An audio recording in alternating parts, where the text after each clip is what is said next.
Hello, I'm Jill Halfpenny, and this is an extract from my book, A Life Reimagined. Making friends with our grief. Grieving is loving. It's an outpouring of devotion for the person that has gone.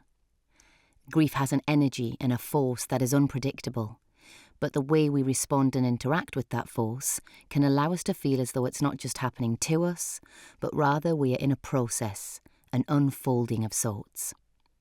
Our response may not always be tears. It may be anger, frustration, anxiety, depression. It can wear many different hats, but ultimately, the process only asks for your time and attention. The heart needs to allow those feelings to flow. It needs to understand what it has lost so it can come back together and feel whole again. It will feel different. But different isn't always bad. When we are in pain, we long to get back to a feeling of normality, to feel ourselves again. We need to feel how we used to break free of the unfamiliar emotions in our body. We feel like strangers to ourselves. The way we think and feel has changed so profoundly that it scares us.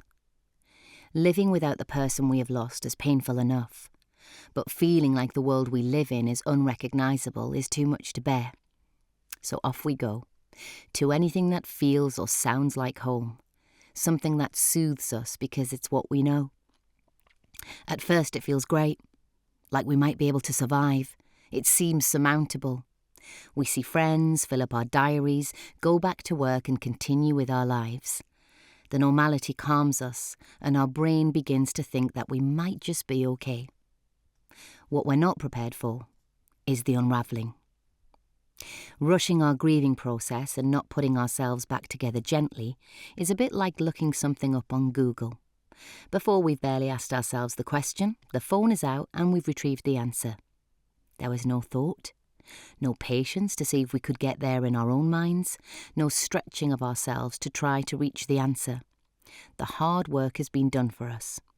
The relief is immediate and momentary. The chances of retaining the answer are pretty low because we didn't do the work to get there. And so it is in grief. If we rush, if we hurtle towards feeling good again, then the relief will be temporary, and the realisation of this will be even more painful than if we had been patient with ourselves in the first place.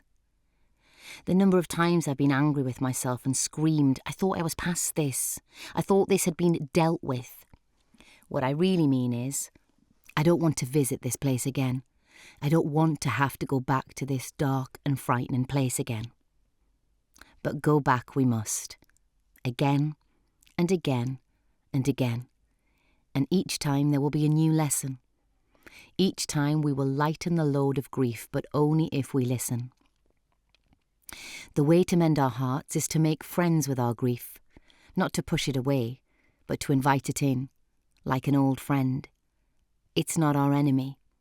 It wants to help, but it can only do so if we work with it and not against it. Sometimes I talk to my grief. Firstly, I acknowledge it's there. The truth is, it's always there, but there are times when it feels particularly overbearing. The gut reaction is to push it away, and when I do, it always makes me feel worse. I feel completely disconnected from myself. I grief walk through my day. I'm there, but I'm not present. Either I'm shut down and can't be honest with people, or I'm on the brink of tears, which means I appear abrupt and harsh. God forbid anybody ask me how I am. So, in those moments of overwhelm, I take a breath and invite the grief in. I ask it to sit alongside me, agree that I will listen to it and observe it and not push it away. I ask it to be gentle with me. I might ask it to be aware that I have a lot of work on today, so it needs to be mindful that I have to function highly. Or I might suggest that this is a day when I can turn myself over to it fully. The most important thing here is connecting with it. The grief is part of me after all. It's who I am. I allow compassion for that part of myself as I would a friend. It's amazing what happens when I do this. It's magical. It allows me to be able to function and go through my day without feeling that I'm either a robot or a tsunami waiting to happen.